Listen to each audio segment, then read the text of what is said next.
take us into, somebody wants to clap, you're welcome. It's America today, so Americans like clapping at everything, so you can clap. Take us into the architecture of the turnaround, the architecture that you spoke about. Interesting question, yeah. So, one of the points, I was actually making note of this. I actually didn't have a chance to get through this. So I like making examples and try and create images. I'm very visual, so... Yeah, it's also the problem of doing a doctorate. They're making you make connections. What is the dependent variable and independent variable? Suppose, right? Moderating variable. Yeah. Maybe it's one of those confounding things, variable. I like doing that.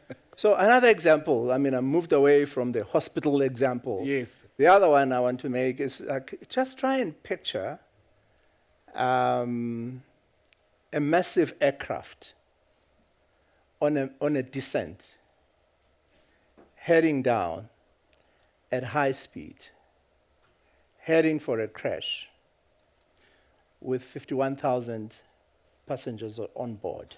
Ish, no, that's hectic. I'm trying not to imagine it, but you are triggering me. But and to add color to that story, you change the captain of the ship. Let's stay with the plane. You change the captain. As it was the pilot. You change. You say, look, okay, let me just try and put in a new one. Yeah. I'm sort of trying to sort of dramatize for effect, but just to give you a sense of the magnitude of where we were heading. But the country is crying, say, hey, this thing needs to be turned. And we did. And we did it because, number one, we needed to play it open with the people. So how did we develop a turnaround plan? So we assembled meetings like this of all the leaders, and we crisscrossed the country. We listened to them. We asked them the question to say, look, this is the past performance. This is what was done before. What do you think that is realistically possible in the next 3 months? So when you are facing an existential crisis, you don't think about 3 years. You know, people think about where this business is going to be. You think about the next 3 months. So we did that. We validated, we played back to them. There are a number of things that worked in our favor. Is the fact that most people have been there for 28 years. And they say to you, Chair, we've seen it all. You know, we know the peaks, we know the troughs. All that you need to do is to say, how do I tap into that? The wisdom is there. You just need to find a way of doing all of that. So we're able to come back with a 3-month plan, and we set up structures. And so, de facto, I became the executive chairman, because we didn't have a CEO. I was an acting CEO, so I have to sort of almost like take over and run the business, so to speak. And Michelle was the acting CEO. So we spent many hours putting all of this plan together, by business unit, for all of these things. So if you're talking about the property division, so we were there, a 3-month plan, a 6-month plan, 9 months, 12 months, 15, 18 months for each of this business. The pipeline business, Transnet Engineering, Transnet Port Terminals, TFR, every business, we had that level of granularity. Not only the turnover, the expenses, the number of people, the EBITDA, et cetera, et cetera. That's the level of detail that we had to get through. And I've just finished this, and we used to work Saturdays, like Saturday was like a normal working day. At GIBS, Saturday and Sunday. Oh, I go to church. I go to church on Sunday. Yes, but here. Yeah. I preach on Sunday. I know, that's why I switched to So we had to do, and then when we were finished with all of this thing, Michelle says to me, Chair, can I tell you something? We need money for this. I said, what do you mean? The bank account is empty. Remember I told you about that example of the hospital and all of this thing. So one of the things was that having put all of this plan together, we didn't have money. So there's an old adage that says, you need to spend money to make money. So that's the situation we find ourselves in. But I don't like delving so much in the past. I know it's important. I know it's important for people to understand some of the stuff that was it's not in the public realm. Yeah. But for me, some of the key takeaways from that experience is the resilience of the Transnet people. Yeah. For me, that is something that stands out. The second one is the goodwill of the customers. You know, one of the CEOs of one of the, if not the biggest, the second biggest coal mining company, came into my office one day. And he sat down and he says to me, you know, I've come here for one thing. I said, what is it? I'm not coming here to complain. I just want to know how I can help you. How I can make you succeed in your role. Because failure is not an option for you. You've got to succeed. Tell me whatever it is, I'll do it. And I gave him a list of 2 or 3 things. And why am I mentioning that? He represents a number of customers that we have that are prepared to do anything and everything to make sure that Transnet succeeds. So how do you then choose those people that have been there 27, 28 years through all the dark days of Transnet, but somehow you need to make sense that these are good people? How do you make that determination? Because I'm sure anyone who's walking into an organization that is experiencing that kind of distress, you want to believe that there are good people in there, but it's hard for you to tell the good from the bad. So how do you make that determination as a new board when you're selecting that new team? It just reminded me of something when you were talking about learning from the past. I remember reading the reports to the board when I was chairing one of my first board meetings. So it's a very comprehensive report about what went wrong in the business, et cetera, because all indicators they were going the wrong direction.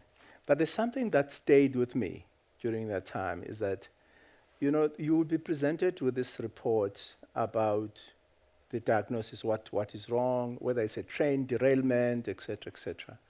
But there was something that was odd that I have never experienced in my entire life, is that you will get a report that tells you what was wrong, but there was no recommendation.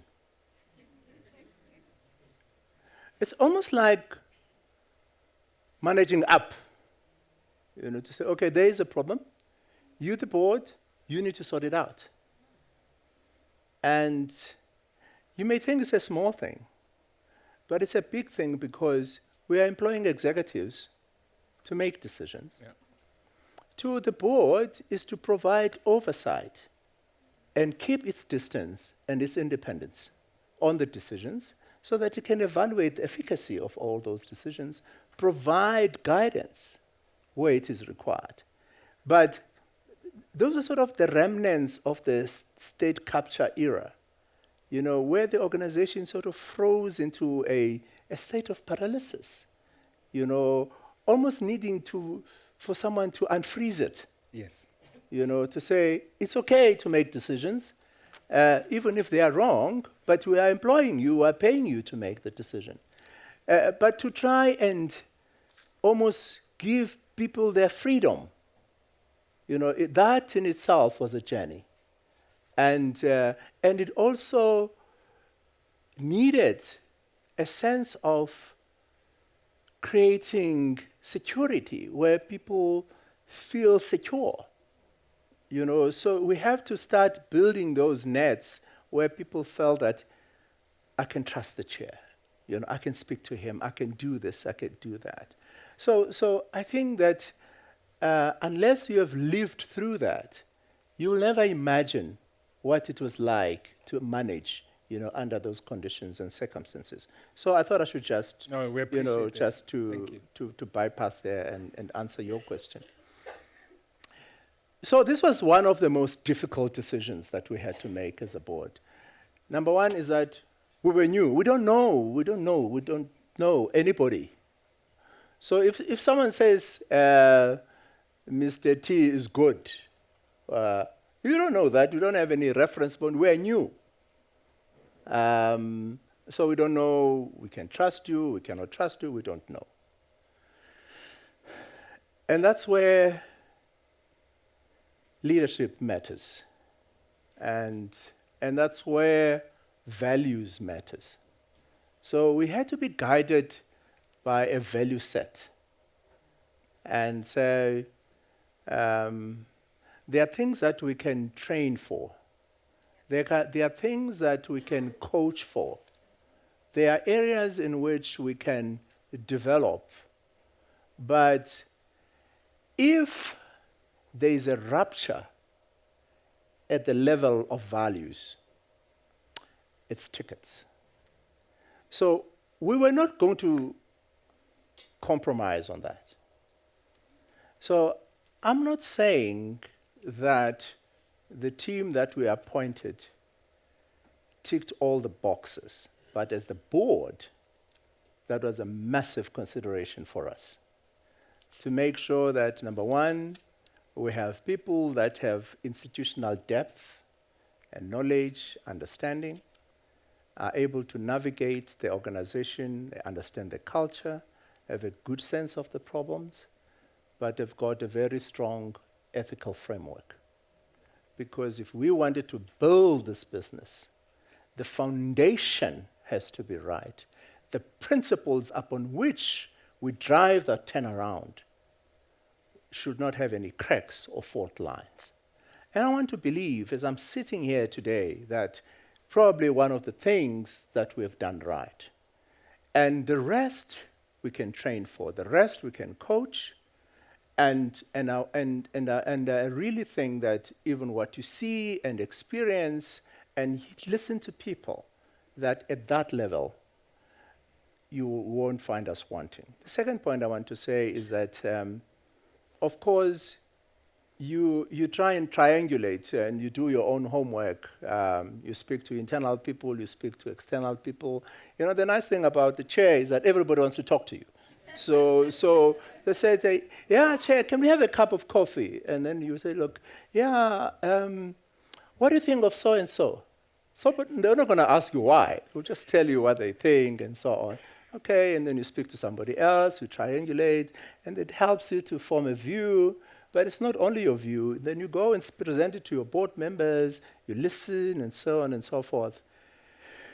And then you just have to make decisions. That freight rail business, for me, as I understand it, is the heartbeat of the South African economy. Because if you can't move things, it really, like manufacturing is irrelevant if you can't move things. Help us when you're talking about turnaround plans to understand some of the key decisions you had to make to turn that business around. Yeah. So, and don't forget, I'll come back to the values because we'll. No, I don't forget. So let's talk about this train. Yeah. It's the longest train in the world. And it's world class. Sometimes we go to Australia, we go to New Zealand or United States to look for world class. Do yourself a favor, go and see the train, from Sishen to Saldanha. I'm just hoping that as a dean, I'm going to get an invite. It is, to ride the train. It is world class, Yeah. And this is the kind of engineering excellence that we see in South Africa. And we don't celebrate that. You know, we don't understand what is here in South Africa that, you know, really here, we world class, you know, and it's actually such a privilege, you know, to be talking about these things.